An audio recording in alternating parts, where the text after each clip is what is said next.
All right, folks, welcome to the Taking the Lid Off podcast. There are more parallels between the Philadelphia Eagles organization and the Army, or more specifically, 3rd Battalion, than I expected. I was skeptical as to how much information we would gather during our visit with the Eagles, but I was quickly proven otherwise. And that is a short beginning to a paper that I wrote uh, upon returning from a visit with the Philadelphia Eagles organization.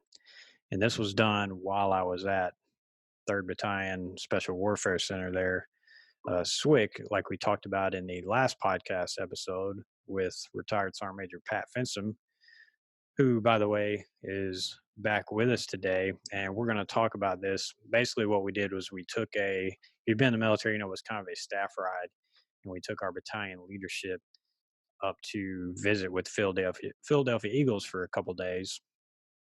And it was just kind of an exchange of information and whatnot. And it was really fruitful. So that's why we're back here to talk about it on an episode of its own. So welcome back, Pat. Thanks, Chad. Good to be here. Hey, so let's get into it. So you this was your baby. And to be honest, before you tell about this, to be honest, when you said, "Hey, we're going to go visit the Philadelphia Eagles," I thought, "All right, cool. You know, we'll go visit the Philadelphia Eagles. I get to hang out with an NFL team, you know, whatever. That sounds cool." And I thought it would be kind of a relaxed, cool trip, you know, kind of a, all right, yeah, I was already thinking about sites to check out around Philadelphia because in my mind, we were going to go to the Eagles facility. They were going to kind of escort us around for a little bit, show us some stuff, and then kick us out. And we would have a lot of time during the day to go check out Philadelphia or whatever, somewhere I'd never been. And I was wrong. I was very wrong. And we'll get into that. We were extremely busy. It was extremely fruitful. It was an amazing trip. And that's why we're back to talk about it. So go ahead and kind of give me, you know, what the thought process was, how the relationship was developed and all that to get this thing going. So the year prior, I was in another organization, and one of the lieutenant colonels in the organization um, asked if I was interested in attending a conference. And the way he billed it was it's a special operations conference and looking at how personnel are selected and how we assess them. And I was involved in a program at that point. So I took a trip out to San Diego, and there was day one as we all came together. There was, I think, about 8 tables, round tables. We had designated seating. And so I sit, and they open up the conference and started on the other side of the room. And they had each individual stand up very briefly, give their name, their organization. And so by the time it came around the room, my table was the very last table. And I think I was probably one of the last people to stand up and introduce themselves. What I noticed during the introduction is you'd have representatives of various special operations globally and nationally. We also had law enforcement at various levels, city, state, feds, and fire department. But at every table, a guy would stand up and say, "I'm so-and-so, and I'm with the Philadelphia Eagles." So I get to my table, and the guy right before me, to my right, stands up and says, "I'm so-and-so, and I'm with the Philadelphia Eagles." Then I stand up and I do, my introduction. So the first break, I turn to the guy and I say, "Hey, what the heck is going on here? Why are members of the Philadelphia Eagles here?" And so at that point, he shared with me the fact that they had new head coach that had come in a couple years prior, and they were an organization that wanted to learn from the best in the business.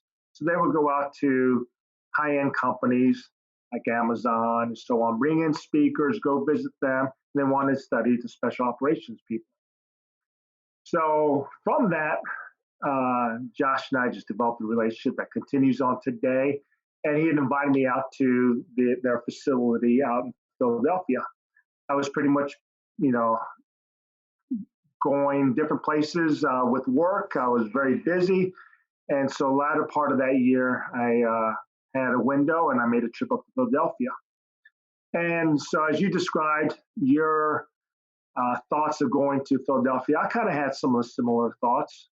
I was going to be shown a few things. We're going to sit down and have some meetings. What I realized, Chad, is they were very open and wanting to learn, not just from a couple of guys, as an organization. So fast forward that to 2015 when I took over the battalion, I had some ideas of professional development internally and externally. And so, like you said, this was my baby that I wanted to take you guys and expose you to other organizations at the professional level, look at their systems, look at their culture, and various aspects of how they do business. And I also wanted this to be NCO driven. Why NCO driven? Well, I was going to be limited on the number of slots, and I wanted to focus on the first sergeants. As I stated in a previous podcast, my first line of effort was to invest in the first sergeants and at that level. So I sold that to the battalion commander. So he supported me, and I had to sell to the next level to get the backing, the funding, essentially the approval. And that was an easy sell based on some of the relationships I previously had. I knew the group commander, and had good working relationship with the group CSM, and so they were full support of what I wanted to do. So we, contacted Josh. We identified some time that was optimal both for his organization and us. To be quite honest, any window that they were going to give us, I was going to make happen. It was interesting. Yeah, because like I said, I didn't really expect it. I thought it to be more like a when you just allow some service members to come check you out kind of thing, Okay. but that's not what it was at all. And like you said, they were sponges. They were very open, and they were absolutely sponges, which was a little, it was a little odd for us because we're thinking, wow, the NFL, top of their profession and everything, and they're wanting to listen to us. It's just one of those things where you don't think like, in our minds, and I guess a little bit of it being humble is like, what are we going to offer them? Right. But it wasn't until we got there and things got started that we realized, crap, there's actually a lot to offer them. Sure. Now, like you said, it was no military appreciation visit. That was not the intent. Josh and I had exchanged phone calls, emails, trying to shape this. I knew he was one to expose his organization to us so that we could learn based on our conversations, and vice versa. And so, as I came on board, trying to shape the culture, trying to look at our systems, and I felt it was a great opportunity to look at another model. Yeah, and it's a little bit what we talked about in the last podcast as far as getting out of your comfort zone. You know, uh, bringing and learning from different organizations and entities, and I think that's super valuable. And obviously, I was taught that during this. But so let's talk. That night we met Josh and James at Chicky and Pete's, Yeah, which I had no idea, but it's a Philadelphia staple. That's a big thing up there in Philadelphia is to eat at Chicky and Pete's. And we show up and we're sitting there and we're like we're waiting on them. We're like we're ordering a beer or whatever, and we kind of get an appetizer or two or whatever. And they show up and bring the Philadelphia Eagles checkbook and fill the table up with I think every appetizer. You give a bunch of army guys that kind of chow and tell us, yeah, get whatever beer, whatever food you want. That's not always a good idea. And we chowed it up that night. And I still at that point I still didn't realize what was coming as far as the event that it would be. But they did tell us, they did show interest in everything that they wanted to learn. But when it really hit me was the next day because we show up, first of all, they said show up at 7:30 the next day, which I was thinking, okay, and that's not real early for us. But at the same time, I thought, man, they would be a little more relaxed than that. So we show up at 7:30, and they had a conference room for us. They took us to a room that they had set aside for us where we could do any business if we needed to during the day. We could put our stuff and all that. So they really that was kind of the first indicator that I was like, all right, it's kind of game on, because you wouldn't, if you were just coming to show us around and like let us check out stuff, you wouldn't set up a conference room for us to sit around and talk or do business or whatever. So Right. it was class A, professionalism from the get go. And a funny story from that first thing that morning is we go in there and they kind of talked to us. They gave us a little brief about kind of how the day was going to go or whatever, and show us the facility a little bit, kind of talk about it. And we get in there, and so you mentioned it was NCO heavy, so we took the first harness, but we also took Bashon, and he was acting operations NCOIC at the time, right? And Yeah, I also took a guy, Mike, from the Civil Affairs Assessment Selection. right. So he was not part of our organization. But what I wanted to do was really utilize this opportunity, not just invest in you guys, but invest in future leaders. So I said, hey, we're going up there. Let's be professional. This is the attire. We will represent ourselves. We will represent not only our unit, but the military. We're not going there to be fans and, so no autographs and none of that stuff. And some of those guidelines is to respect that organization. We're stepping into their backyard. We're going to respect them. But also, based on my interactions with Josh and James at that point, we were going in there really for information exchange. They were going to be professional. We're going to be professional, and we're both going to be better, as a result of this engagement. Of course, the group we had too. When you're talking about first sergeants, you're talking about at least probably around average maybe 12 years in the military. So you're talking about guys that have been in for a while. They've been there, done that. They are, for the most part, mature, um, and so you kind of understand, hopefully, at that point, how to conduct yourself, and you know the military does a good job at a lot at making you understand you represent your branch, your unit, your service, whatever the case, whether you're at work or off work. Right. And some people do a good job of that, some people not so much, but they do. The military does do a good job of at least trying to make you understand that you represent your branch or unit, what, like I said, whatever, no matter time of day, where you're at, or anything.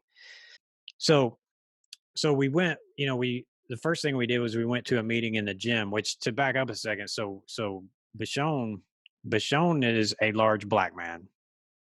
All right, and this is a little bit of a funny story. But we're before we went up there, we're joking with Bashon because this dude's in the gym a lot. He's fit. He's a big guy, tall, everything. And we're thinking like, man, well, we're there with the Eagles. They're going to be recruiting you, man. And so first thing, we're walking down this hallway headed towards the Eagles gym, and the players had just gotten done with a workout. So the players were headed back towards us. So I see all these NFL players walking this way, and I'm directly behind Bashon walking this way. And I'm looking back and forth, and I'm thinking, yeah, they're not recruiting him. He's not big enough, you know, because that was probably my first. I mean, I'd met NFL players before, but that was probably my first real uh, standing right next to, an entire team just about as they walk down the hallway. And I was thinking, my gosh, these guys are enormous. But it was kind of funny because I was like, yeah, Bashon, you ain't got anything to worry about. Those guys were huge. But we got there to the gym, and that was our first meeting, and my I was impressed right away because we went in there. It was maybe a 5-minute meeting. Josh and those guys, you had the strength staff, and they kind of went around, boom, boom, boom. Here's what's happening today. Here's the people that we're taking a look at, as far as injuries or whatever else, and these are the people that are going to get a little bit of special treatment today for whatever reason, and we moved on, and it was quick, and I was like, dang, my first lesson learned there was like, man, we need to have meetings like that, because In the military, in my experience, we don't have meetings like that. Very rarely do you have very quick bottom line up front meetings like that. We talk a lot, or whatever the case may be. But that was kind of the first thing that got me there. Yeah. Um, and they showed us around, a little bit there. Gave us the lay of the land. They also showed us they had another funny thing was they had the little snack centers all over the facility there. They would have a setup with protein bars, and I remember these chia seed bars, and nutritional bars, all these things, and then next to it would be a cooler or two usually with water, protein shakes, Gatorade, that kind of thing. And of course, they tell us, hey guys, while you're here, grab whatever, make yourselves at home. And again, you tell a bunch of Army guys that, uh, I mean, you allow us some access to chow, and we're going to take chow, because we have this saying, chow is a continuous thing, um, because like I say, you don't know when you're going to eat next. So we were kind of laughing at each other around the facility a little bit, because you'd hear guys walking and hear in their pocket or something, a little wrapper or something, because they'd have a protein bar on standby. So that was kind of funny, but again, super professional, and and really showed that they were there not only to learn from us, but to take care of us as well and treat us first class. So super impressive. So the first day, from what I remember, in both days, really the entire day, I don't think we had more than maybe like 1 10-minute break, other than sitting down for chow in their amazing chow hall. Um, I don't think we had more than like a 10-minute break. I mean, we were boom, boom, boom, meeting to meeting. Yeah. So, time management, certainly set up and shaped by Josh, but I got the feeling that that was a normal tempo. So while it was fast paced, it was efficient, and that was a um, phrase that stuck with me from that experience that I wanted to bring back to Third Battalion. How do we stay efficient? Sometimes you will have long meetings, but looking at that scenario at the gym where they put out essentially, hey, this is what we're going to do today. This is why. This is how. The 5 Ws, real quick. But a step further than that was the interaction between Josh at the ops level, to utilize a military term, and in this case, the gym, the nutrition staff, the health folks.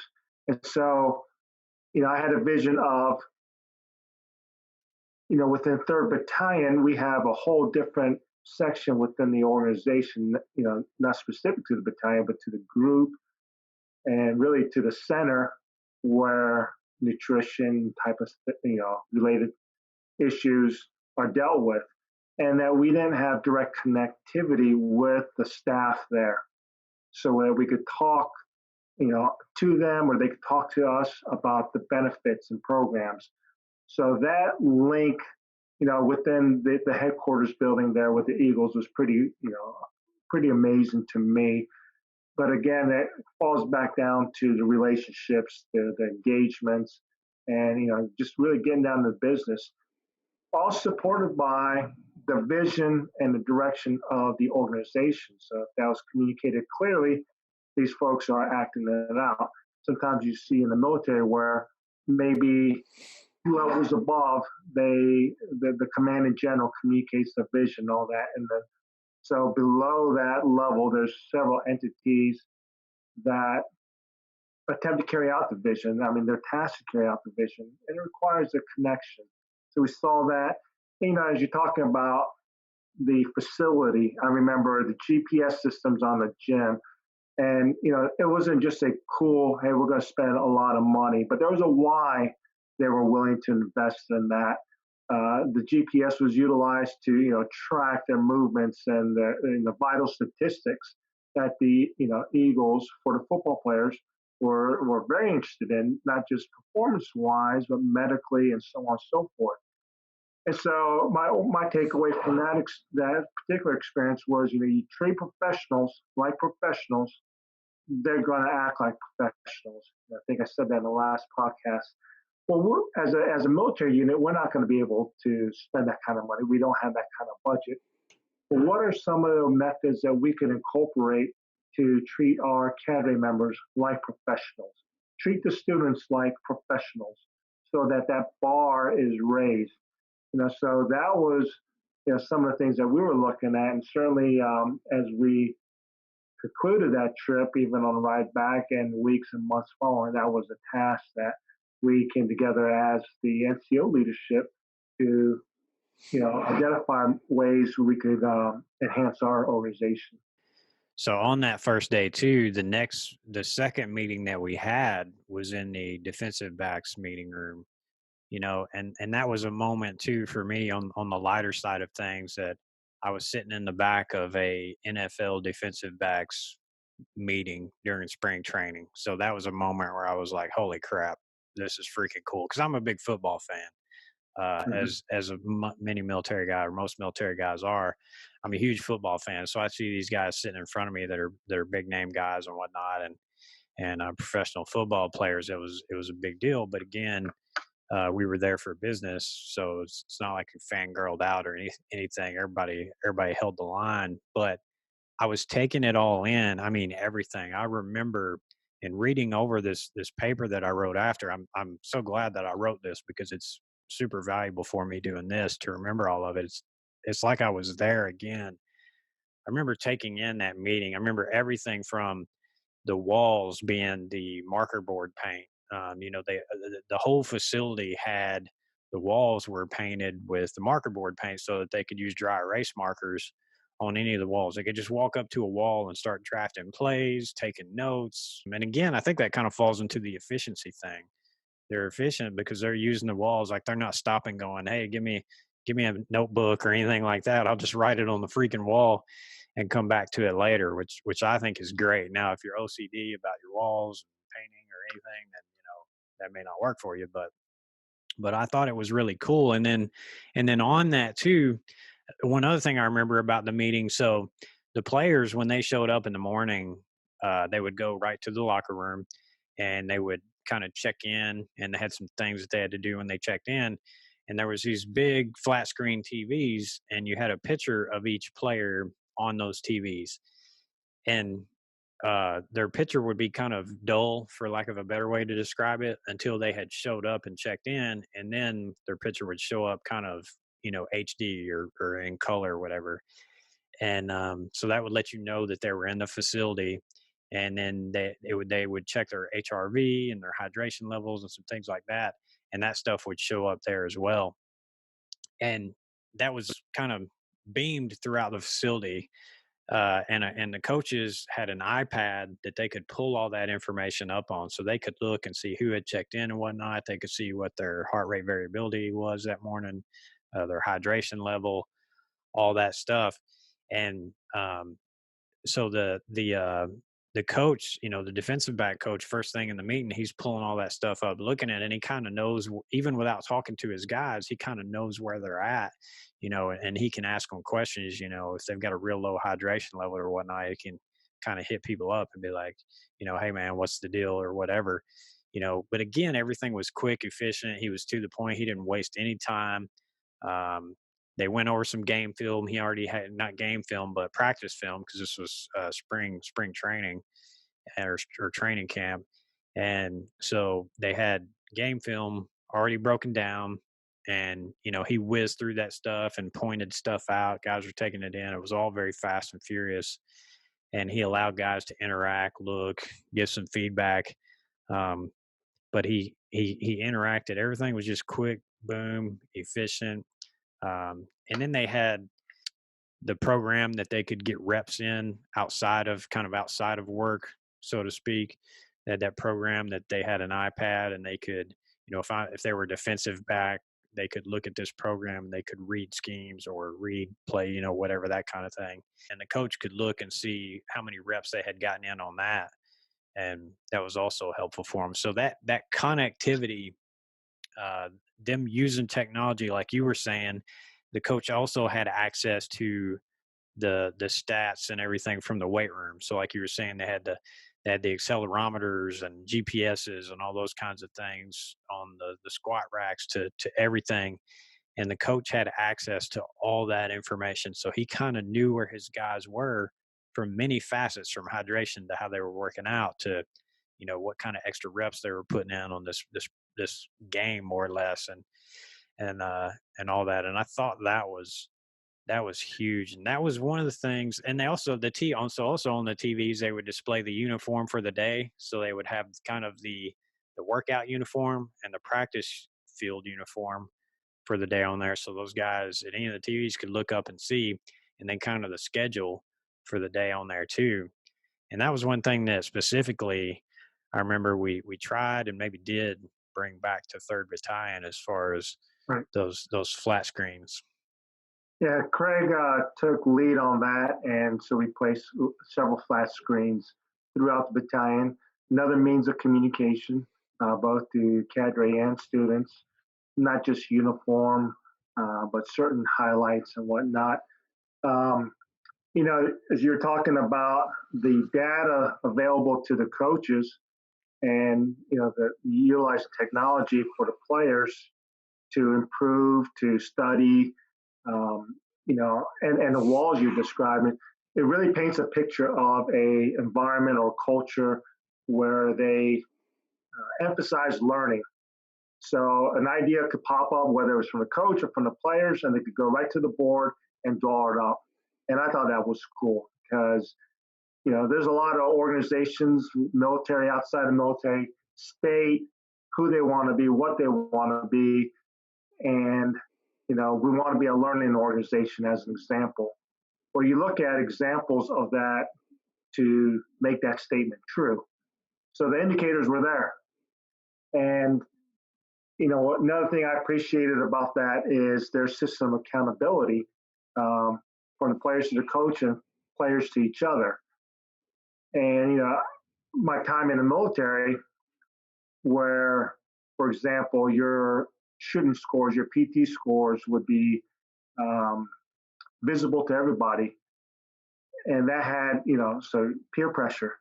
Um, you don't want to be in a hallway after a PT test and see your name at the bottom third or at the bottom. So systems like that, I thought was beneficial, and I like that.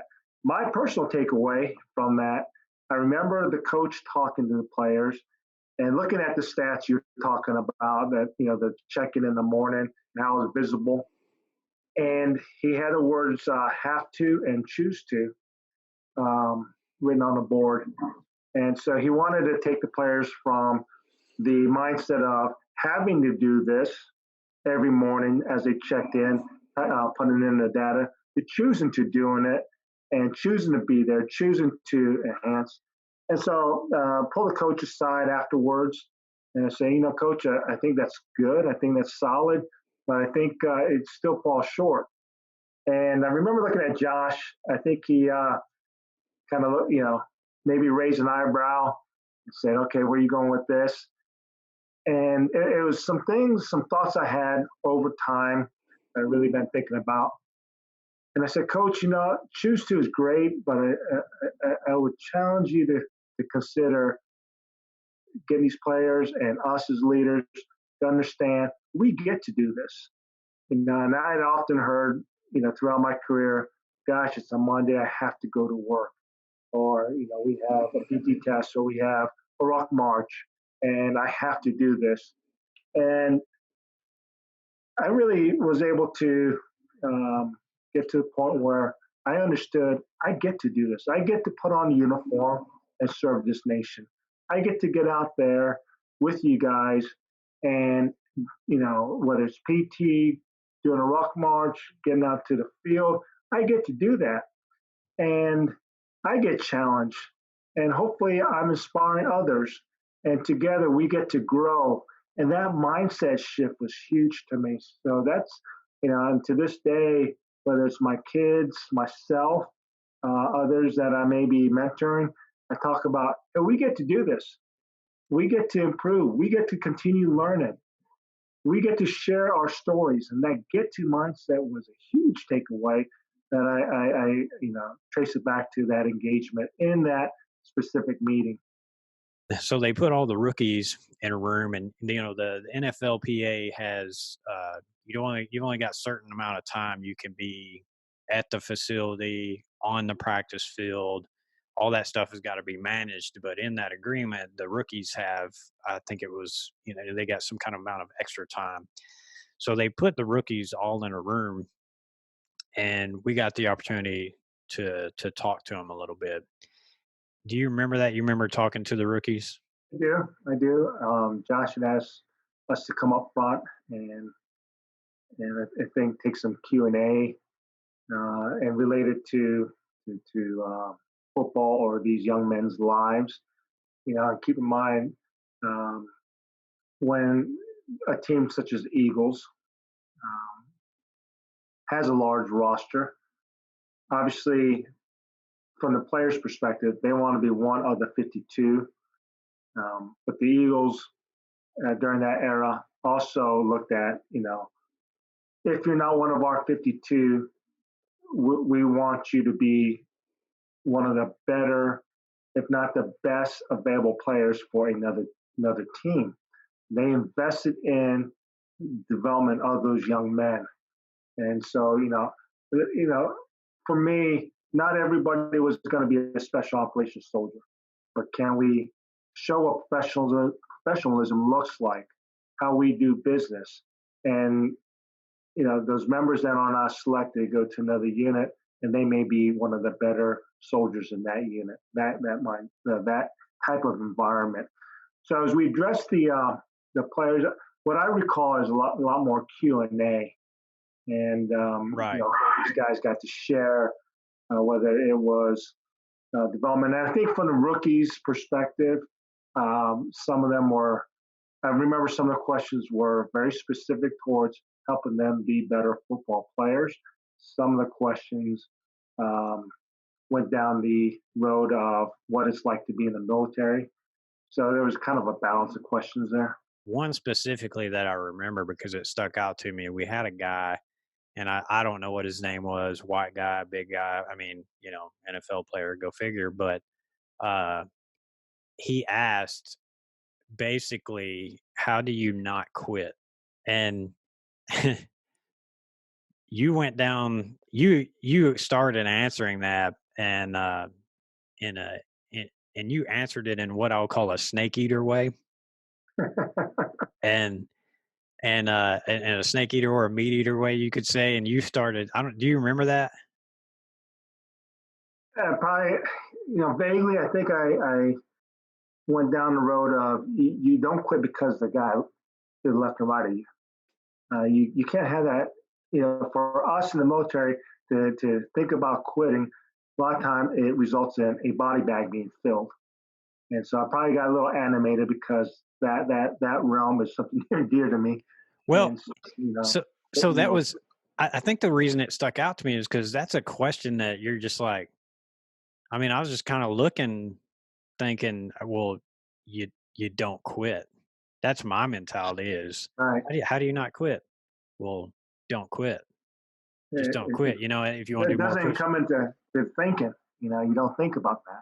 Yeah, so you started talking about, you were kind of given a like an SFAS, Special Forces Assessment Selection land nav type story, where you were talking about, you're walking and you see guys sit down on the side of the road and Yeah. turn their strobe on or whatever, and you eat their soul. You kind of just take their soul, and you take that weakness and you keep going or whatever. And for us, that's that's perfect. That's how you talk. But I was reading the room while you were talking, and them dudes were like, they had wide eyes and they were thinking, eat their soul. Holy crap, and I could tell it was it was interesting. They were there was some funny looks in the room, basically. And there's like one or two guys that were like, yeah. so so I kind of chimed in, and I honestly, I can't even remember what all I said, but I tried to bring, I tried to take that down a notch and explain to them, because I think they were getting it, but they were definitely, there was a bunch of them in there that there was some wide eyes, and they were like, holy crap, these guys, wow, Like they're killers, you know? Yeah, it's probably one of those moments I didn't have good contextual intelligence in understanding what the audience understood. And, hindsight being 2020, I'd go back and may have thrown in some motivating type of story, but in a manner where they could understand. When I talk to guys that wanted to go SF, for example, because you're going to see people quit, and you know, quitting for me is not even an option. Well, that's a good statement, but what does that look like? And so, when I remember being a young guy and seeing guys, pull up to the side and decide this is it for them, they're not going to take another step. Um, Using that to motivate me, and using that to keep going. So you take that, visual stimuli in this case, or something you see, and pressing you to go harder. Think about things. Think about the guys I want to serve with. Think about the unit I want to be with. For the Eagles, think about I want to be part of this team, and I want to help this team compete at a high level. So you're going to do whatever it takes and drive and push. That's the mindset. And over the years, I've realized not everybody has that mindset. But, for us in the military, you want folks to have that mindset, because when you do face that ultimate test, and for us in the military, the Super Bowl is combat, and it's not a one way range. The enemy has a vote. So when you're in that environment, you got to press, you got to dig deep, and find something that you didn't realize that was there, because you owe it to the guy to the left and right of you. You owe it to the mission. So that kind of mindset was very important to me, and I experienced that in combat. As many as all folks that have been in combat do, but that's how hard you got to press. So the idea of quitting um, doesn't even compute. Yeah, You know? well, no, and I mean, that's why. So that interaction is actually a perfect example of working as a team Right? in an engagement. You know what I mean? In civil affairs, we taught a lot of engagement centered stuff, speaking and all. And that was a great example of that, because it's a question that you're not prepared for, because you don't think that way to be able to answer that. And quite Right? honestly, I don't know this guy from Adam, no offense against him, but if you're asking that question, you're probably already behind the power curve, because if you're Yeah, even thinking about how do you not quit, I don't know. Um, I but agree. anyway, so you were in the spotlight. You were the guy there front and center, and you're answering that question. Meanwhile, I'm there able to read the room. You're trying to, and I could tell you were grasping for straws trying to figure out how to answer this, because I was blown away too. But I've got the benefit of I've got I can go through a mental process, because you're the one speaking while I just get to think. So I get to think and observe, and so then I got to come in on the backside and help you out, Yeah, because and that's how, that's as a team, that's how you have a good interaction. But it it was that stood out to me, because I still can hear that guy asking, how do you not quit? Because I'm like, you know, I'm just a very matter of fact dude, like, don't quit. So moving on, we went, um, you know, quick and short, to kind of round out the story a little bit too, how we were treated and everything. We ate in their cafeteria. As you would imagine, it was amazing if military chow halls were like that. And that was actually one thing we talked about. They had this amazing chow hall with amazing food selections and everything right there in their facility. Like, gosh, we talked about, if we had this kind of facility to eat at inside our building, how much more productive we would be. Now, granted, military budgets again are not going to allow for that and everything, but our productivity would be up, because not you wouldn't want to go anywhere else to eat if you had that kind of facility anyway. So you'd be there, you'd be talking, you'd either be talking shop or building rapport with each other by just BSing. So another thing that stood out to me, we had a meeting with, at the time, the assistant head coach and defensive line coach was Jerry Azanaro, I think I'm saying that right. Um, but super personality. The guy was New York. He was from Brooklyn, New York. He said he didn't learn to read until after high school and spent much of his youth boxing. And just from hearing that description, you pretty much know how this dude was. He was a cool dude, and on top of his game, obviously he's a coach in the NFL, but a very engaging guy. And we talked a lot with him about mindset and discipline. Um, and one of the things that stood out to me was he had folders on his desk. I don't know if you remember this or not, but he had little folders on his desk, and each folder had a player's name on it. And so each player had a folder.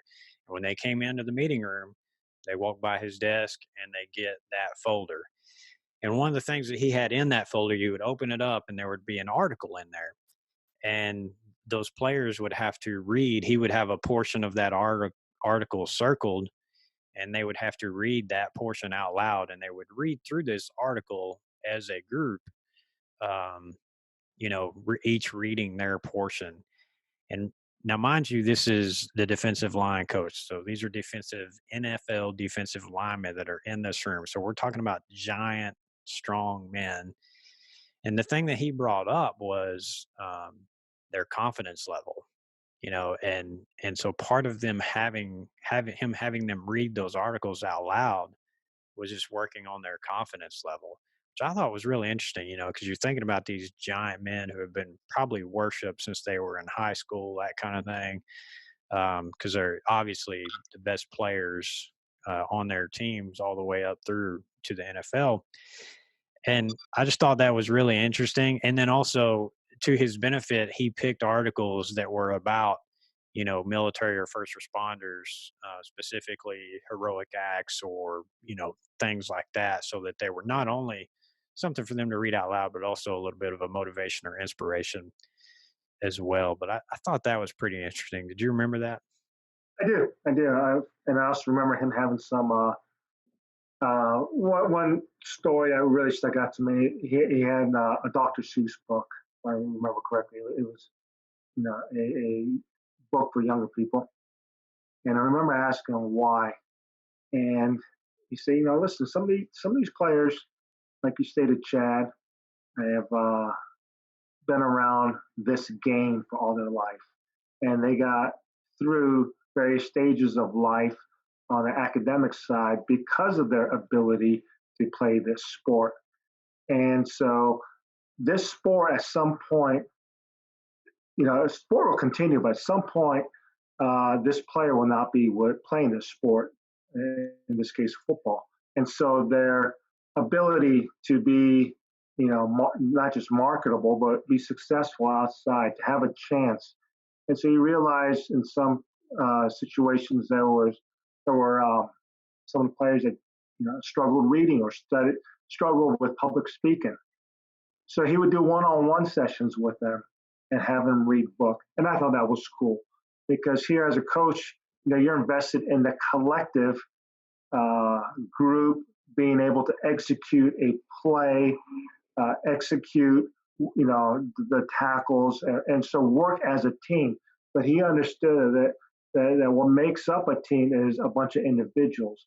And so, confidence as a team, confidence of an individual ability, I thought that was huge. So, that really motivated me to look at ways that I could work on one-on-one and even be mentored one-on-one because my development is important too. So that was one of my takeaways of how Jerry did business. And, very personable guy. He understood the human domain. He could relate, whether it was somebody from a poor section based on some of his upbringing, but he was also somebody that could speak with, senior guys, white collar, if you will, because he had put in the repetitions of, himself of getting better. He talked about, hey, I didn't learn to read till later, this stage of life, but I continued pursuing, education. Yeah, I was a boxer, but I also, pursued studying. So his development was something he took control of to help others. And I think that's one of the things that we do as military folks, especially as leaders, is to continue developing ourselves and to challenge others to develop and learn. The one other note that I had here was that we went to they had some mental imagery training, um, and that was something that was not real common in the NFL, I don't think, at that time. Um, but we went to a class, and this they had this instructor, and she talked about mental imagery and whatnot, and a little motivation. And I remember she brought up, or I wrote down that she brought up, she talked about things like water boiling, and water's only hot at 211 degrees, but at 212 degrees it would boil. Um, which I know that varies, but basically the 1 degree difference between water just being hot or boiling, aka powering steam trains, or whatever the case may be. So it's that 1 degree difference. Hmm. um, and I don't remember why, but in my notes here I wrote the class was good but could have been better. I would say the instructor may have been new, and that's exactly what I wrote. But this has been some years back, so I don't remember why I wrote that. But I think I could speak on that. So one of the takeaways from that session was that I used that video during my in brief whenever we had new cadre coming on board, or well, really cadre, because I wanted to challenge them to be that 1 degree difference. And in that video available on YouTube, it spoke about the small differences between first place and second place, from winning and being defeated. In some cases, whether it's a race, you're talking hundredths of a second. And so that 1 degree of effort, whether it's in training, and so communicate that what it looks like in the military is how I use that video. I noticed at later engagements when we went out to the field that the the gal that led that training was not as engaging. And so that was one of the indicators I looked at is, here you give a class, but when you go out to the field, in this case, the football field for us, it may be out into the woods. How do the soldiers, or in this case, football players, react and engage you, want to learn a little bit more? So you give a formal presentation, but so what? Is it just one directional information and I did my 1 hour? Or am I taking that 1 hour of instruction or 30 minutes, whatever, and I go out there and students are wanting more, or players are wanting more, and you are wanting more as an instructor by engaging them? So that was one of my takeaways. And I think she was probably new, still trying to. I don't think she was with the Eagles. I could be wrong. I no. think she was an outside consultant. And Yep. so, it's that rapport building, the trust, and all of those elements that come together for somebody to be an effective leader, engager, instructor. And so I think that was one of the visuals that we spoke about, takeaways, how we could develop, our cadre. Yeah, and I remember, I think it was Josh talking to us about that was something that they wanted their players to understand more of, was that visualization piece and mental imagery, because not a lot of them would, but some of the better players, there was a video recently of Drew Brees in the practice facility after everybody was gone, who was doing his drop backs and everything. And that's an example of mental imagery. I know they brought up Jason Witten, which I'd never seen him do this, but Jason Witten, they brought him up as far as a guy that would stand at like the 50-yard line before a game and stand there and just act like a madman, talking junk to these imaginary players across the line, and kind of going through routes in his head and all this kind of stuff. So, it's one of those things that some of the top players utilize, and that's utilized. I mean, it should be something that people look into if you want to go to that next level, because the shooting sports, everything. I mean, it's next level. We have people that teach it, at the Special Warfare Center and everything. So, but the other thing on the first day was uh, we found out that the the coaches, Coach Kelly, one of the things he had done through Josh and them was they would bring in some of the top school teachers from the Philadelphia area, and they would come in and sit in meetings with the different coaches, and each coach would be assigned a teacher And that teacher would sit in the meeting just observing and then would give them some feedback about their teaching style or how to connect with the players and that kind of thing. And I thought that was awesome as well. Of them to do that, and again, that's out of your comfort zone. You're talking about a high school teacher versus an NFL coach, but understanding that there can be value added there, and that goes back to that 1 degree difference. I think trying to get that 1 degree difference out of your coaches and all that to get to that next level. And we all know how the Eagles era, and Coach Kelly ended up, but you know these are still all great lessons. And I think a big takeaway from day one, overarching, if we were to go back and replay this first portion that we've had here, what you see a lot of is investing in your people from every level. You've got Coach Kelly being willing to invest in his coaches through allowing Josh to bring us in, bringing school teachers in, bringing outside consultants to talk about mental imagery, all the way down to his coaches, like Jerry, investing in his players, so investing in your people at every level. And I think that's a huge takeaway. And they're not just, it's not arbitrary investing either. It's well thought out, like I'll just say I've been part of organizations that will do some kind of arbitrary, okay, you're an instructor, we're going to send you over here to observe these guys instructing. And it was just kind of a check the block, to say, hey, we gave you some professional development. But this was all professional development that was very well thought out and very purposeful. And so I think that's something that um, any organization, military or civilian, could take away is invest in your people at every level and really put some thought into it. Try to get out of comfort zones and that kind of thing. And let me Yep. elaborate too, from Yeah. my perspective. They balance the science behind things with the application of it. So there's leaders, or leaders in the community of research that came in, and so they asked the question, so what or how, and so tying that in. And one of the things that I took away from the I'm glad you brought up the whole teachers thing. Is we did that at Third Battalion. That was definitely one of the takeaways I stole from the Eagles. And so, how do we do that? There's an education department. A lot of our instructors were teaching, understanding adult learning styles.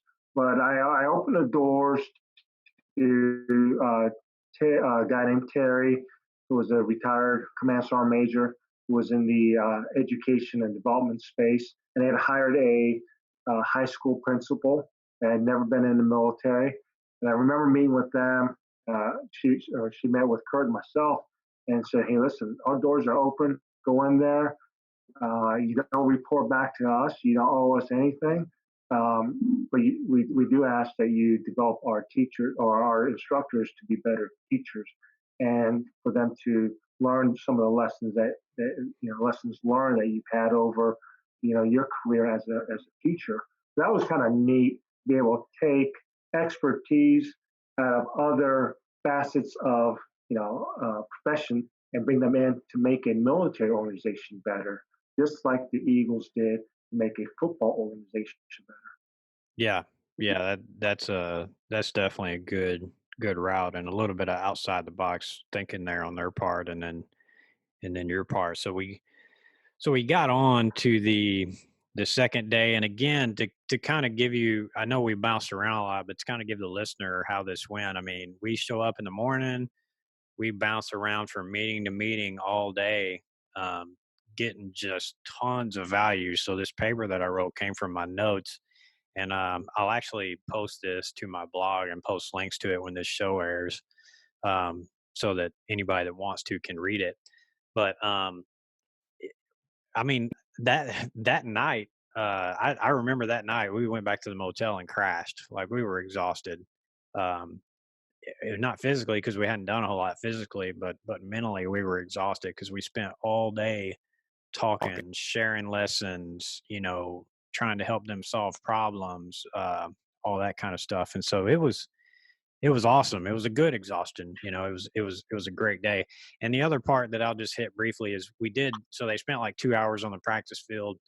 We got to go hang out. That was kind of downtime for us, kind of more or less. We were observing and everything, but it was really kind of chill time too, where We were just kind of walking around and observing practice. They gave us free reign to walk around the practice field. Obviously, not out in the middle of the field while these dudes are running around and crap, but we were walking along the sidelines of the different little practice areas. Um, interacting with coaches. There was points where I know I interacted with some coaches, or coaches interacted with me and asked me questions, or whatever. And I don't remember everything, but just a lot uh, of back and forth. And then some of it was, hey, where are you from originally? That kind of stuff. So just really cool dudes. And then, being out there with them again, you get to realize how giant these men are. Like, holy crap! Jason Peters, offensive lineman, um, he was on a knee next to me, and I mean, I could have put my elbow on his shoulder. The dude is so freaking huge, and I'm 6 foot tall. So, I mean, I'm not anything terribly large, but I'm also not short. And I mean, I literally could have just stuck my elbow right on his shoulder, and he's on a knee. But super, I mean, fun, but informative as well. Seeing how they did things. Um, I remember watching the quarterbacks throwing, and at that time you had Mark Sanchez, Tim Tebow, and Right. then you had kind of the practice team guy, and I can't remember his name, but he was an old USC guy. Um, but anyway, I remember watching them throw, and just the difference between them throw. Bradford had a just freaking amazing ball. Sanchez, pretty good ball, and then Tebow was quite a bit of, for as good as he is, and he's been successful at some point as an NFL quarterback. Seeing the difference in them throwing in person was like, okay, I get it. I see why Tebow's not, still winging the ball in the league. So just seeing that stuff live at that level was interesting too. And then there at the end of their practice, they kind of broke it down. Chip Kelly went out there, introduced us, told everybody who we were, which they already knew. I guess they had already put out before we got there that we were coming or whatever. Kind of put out to the players who we were and everything, and thanked us for our service, that kind of stuff. And then let us do the whole huddle breakdown, which you got to go out there and lead, which was it was cool. And they did a little prayer circle, took a knee, and it was cool. I got to take a knee there with them next to Tebow and Sanchez. And they did a little prayer circle at the end and quick prayer and headed on off. And then the next day was very similar, so I won't go into the next day's practice. Next day's practice was only an hour, um, but a cool little event. One funny story I will mention is, they had the sled that the defensive lineman would push, and they would hit it, give it a good push, and then slam it over to the ground, as if they're coming off the line, trying to get off an offensive lineman's block. And they're sitting there throwing this thing around like it's a freaking rag doll, and everybody runs off the field. And the only problem was they had all these cameras out there too, because the little press area was right off the field. Because as we're walking by that thing, I'm thinking, man, I want to hit that thing to see just how heavy it is, the way they were throwing around. But I was afraid to, because I was like, my skinny butt, if I go up there and hit it and it knocks me down, then I'm going to look like an idiot, and I'm probably going to be in the background of some interview on ESPN. And but yeah, and that, man, it was like I say, their size and strength is impressive. But so next day, one of the cool things that we did among many was we sat down with the president of the Eagles as well. And I've actually got a coin from that I keep around here somewhere. Because they gave us a couple coins. Coins is one of the things I believe Josh said they had taken from the military. But yeah, I've got a coin here from the president. For those on YouTube, you can see it just says "Fly Eagles Fly." Thank you. It's kind of a one he had made to give away for folks in the service. But sitting down with the president of the organization was really cool too, and talking with him, because I remember he talked through, some issues that were very similar to things we might have dealing with soldiers, him dealing with staff and stuff. And I think we talked to him for what, it was at least 2 hours, I think. It was quite a bit of time. Yeah. Yeah. I remember my takeaway from that is, here you had the president of a section, and he was talking about the connectivity between, the product that goes on the field, but the folks that help that product get to the field, and all the backside support, the systems, the administrative stuff. And so, I could easily picture a military organization, the S functions of the staff having to rely or coordinate with systems outside of the organization. So, talking about those issues and how to gain efficiency, trial and error, the impact of personalities, and all those issues that we spoke about was very much valuable for us as military folks. And we talked about, just having shared issues, shared problems, um, common things that not just a football organization deals with or military, but talk about it in the context of, we experienced this and this is what our lessons learned is. That was pretty that was rich. Yeah, and of course he was the president during the Andy Kelly regime there. Um, You read, yeah. Andy Reid, why did I say Andy Kelly? Andy Kelly's a former Tennessee quarterback. Andy Reid, he was the president during the Andy Reid regime there, and then with Coach Kelly coming in, of course, he talked about some of the differences there, and it sounded like Andy Reid ran a pretty strict program as far as the staff side of the house and the player side of the house did not interact and that kind of thing. And so branching in Chip Kelly's organization, he wanted more of a branching across and, kind of a one team, one fight kind of thing, I guess, is a way to put it.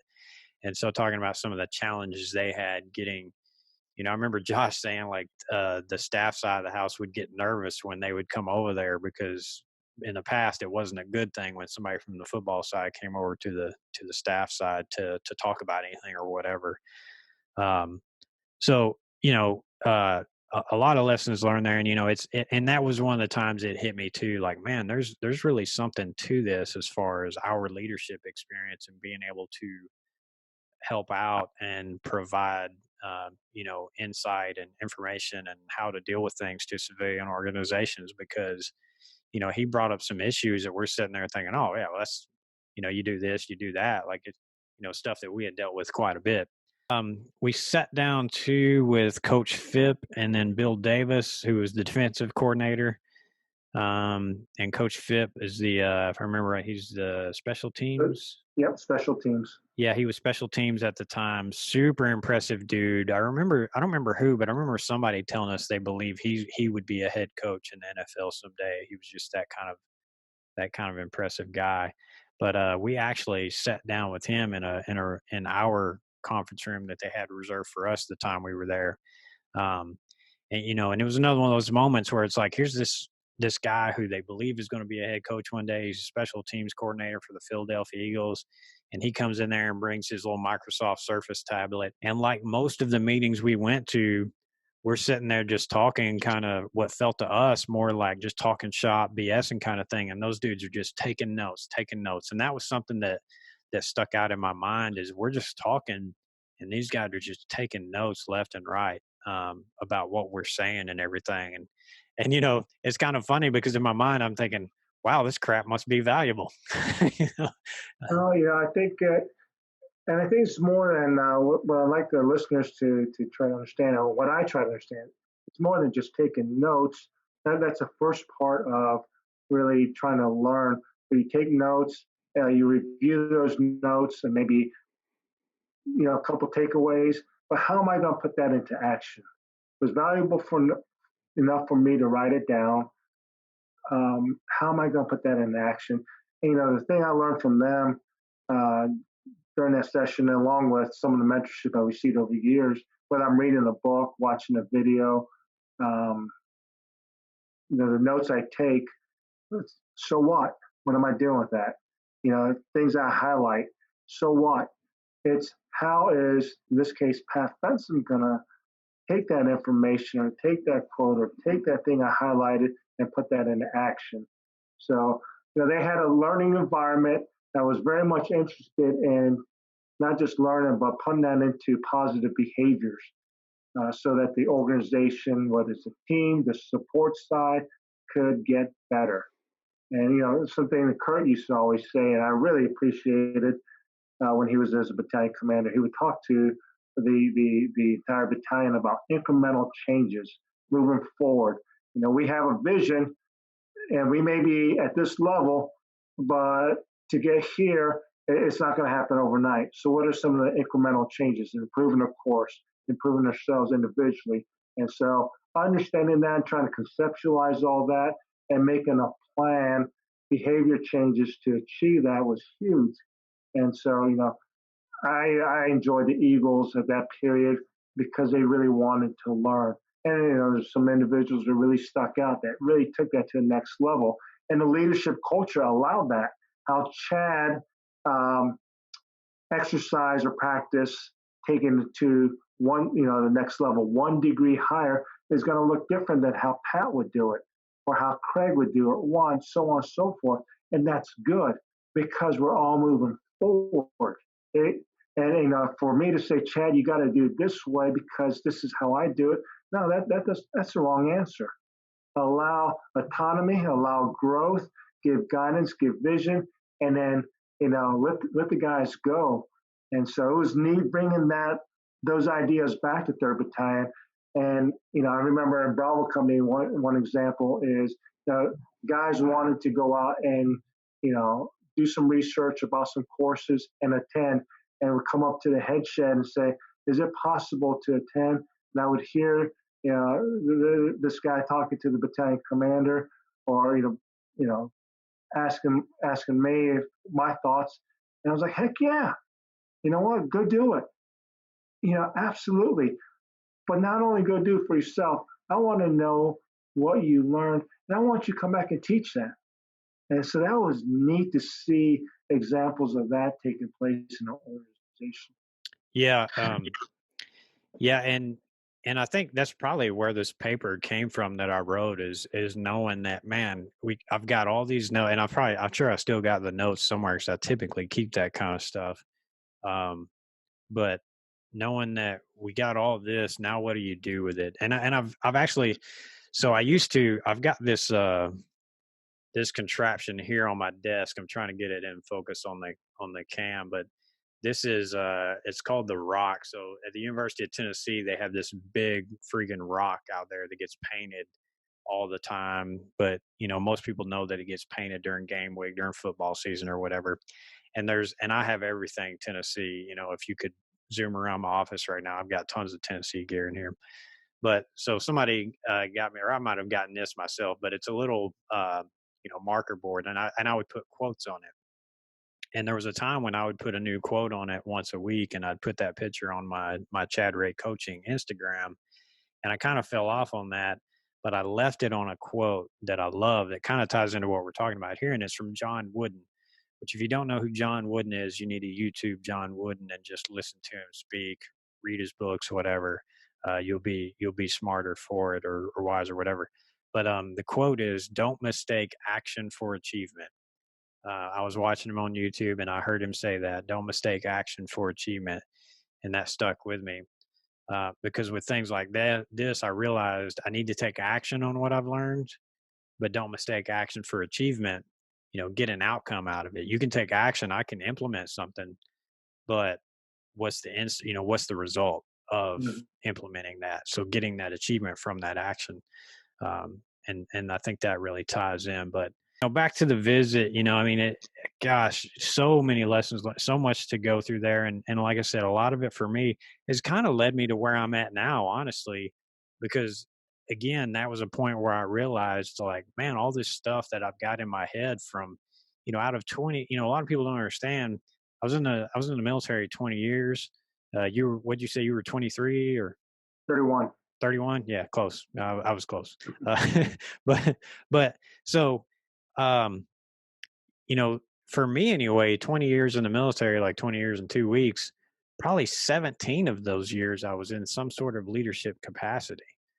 So I mean, if you think about that, and I'm sure your story is the same, you know, because maybe I wasn't in necessarily a leadership position, but as an NCO, as a non-commissioned officer, as a senior non-commissioned officer, wherever I was, I'm still, I'm still held to a standard, and I'm still expected to be a leader in some form or fashion. So that's why I say 17 of 20 years. ish, somewhere around there, I was in some sort of leadership position. And that's a lot of experience as a leader, and there's a lot of takeaways during that time, a ton. So I do think guys like us in military, we really have something to provide to the civilian community as far as our experience because it all relates. You may think that it's different in the military. It's really not. Some ways, yes, but in most ways, probably 95% of the ways, no. Leadership is leadership. But uh, again, this Eagles trip was really kind of a turning point for me where I thought, man, all this knowledge that I've gained, experience I've gained over these years might actually be valuable for folks other than the military. But so one of the we'll kind of wrap this up, but one other thing that is kind of a funny story. So the strength staff, Q was his name, Quentin maybe. I can't remember his full name. I've got him on LinkedIn, but Q was there, and I went down right before we left. I went down and talked to Q, and because I had my original Strength for the Tactical Athlete book coming out, and I either had a copy and gave to him, or was sending him a link because it wasn't out yet or something. I can't remember, but either way, I went down there and he was like, "Man, we really appreciate you guys being here and whatnot." And he's like, "Gosh, it's been super intimidating having y'all here." And I was like, "What?" And I'm like, Intimidating." I'm thinking this guy works with these giants.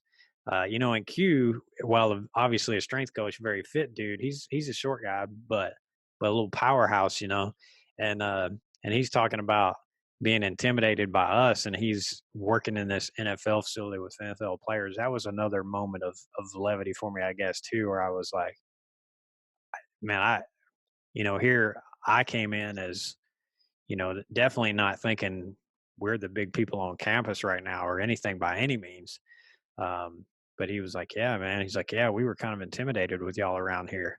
So I honestly, I don't remember if he saw that as our maybe coming from our professionalism, or if it's the fact of we're special operators and we shoot, move, and destroy the enemy, that kind of thing. I don't know if it was we're combat guys or what, but that was an interesting point, I thought. Yeah, it is, and so that's interesting when we talk about engagements or assumptions that we make. We certainly have some assumptions going in there.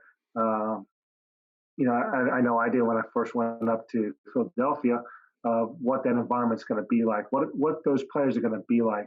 Will they be approachable? That's what we have to think about, from our perspective. What are the players thinking about us? And that, so what? Well, in the domains that we're at now, um, how are we making ourselves approachable, transparent? Sometimes some of the titles we use, I could use the fact that I'm a retired, Green Beret, Command Sergeant Major, blah, blah, blah, blah, and throw that title out there, and that would maybe create some walls. But when you come down to and you engage that person, based on your character and all that, you're engageable. And so my challenge out there is for the folks that retire from the military. Hey, it's great what we did in the past. Thankful for the service of many folks, and I certainly enjoyed it myself. Um, that past and defined me. The how I pursue things, my goals at this stage of life, continue developing my character, continue to learn it. Those are the important things. If you keep looking back, you're probably not moving forward. So, the things that taught me about that, just your story now with Q, those impressions going in, you have to get through that. And that's where the magic happens. Certainly, my initial opening story, Josh is sitting next to me, and I'm wondering uh, uh, what why are there reps from the Eagles at each of these tables? And if I didn't care, I said, no, whatever, then Josh and I may have not engaged. I was curious and then understood why that organization was looking into an organization like special operators to learn. And so you get through those barriers and or assumptions or what have you, and relationships happen, growth happens, organizational exchange happens, and then we feed into the to you guys and the next generation of leaders. And so, to me, that was very rich. I'm just glad we were able to make that happen. I certainly still reflect back on some of those experiences because it wasn't just, hey, this is going to be a cool field trip. That was never the intent. That's not what the outcomes were.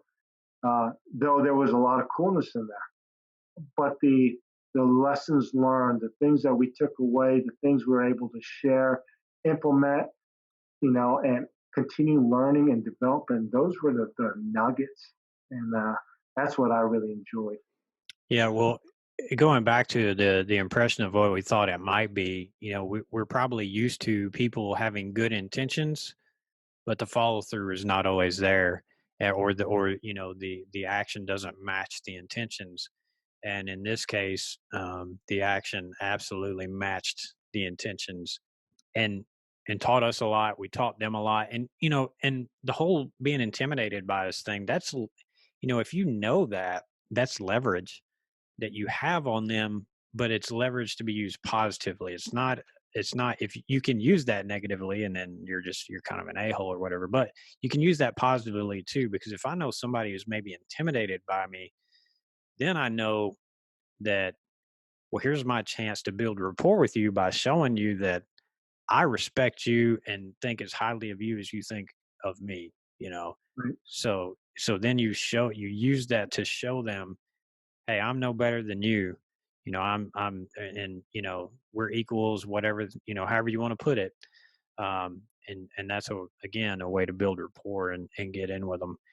But let's kind of wrap this up. I'd like to, even though they may never hear this, maybe Josh, but I'd like to thank Coach Kelly, Josh, James, Q, Jerry, everybody that we sat and talked with there, the entire organization of folks that we sat and talked with.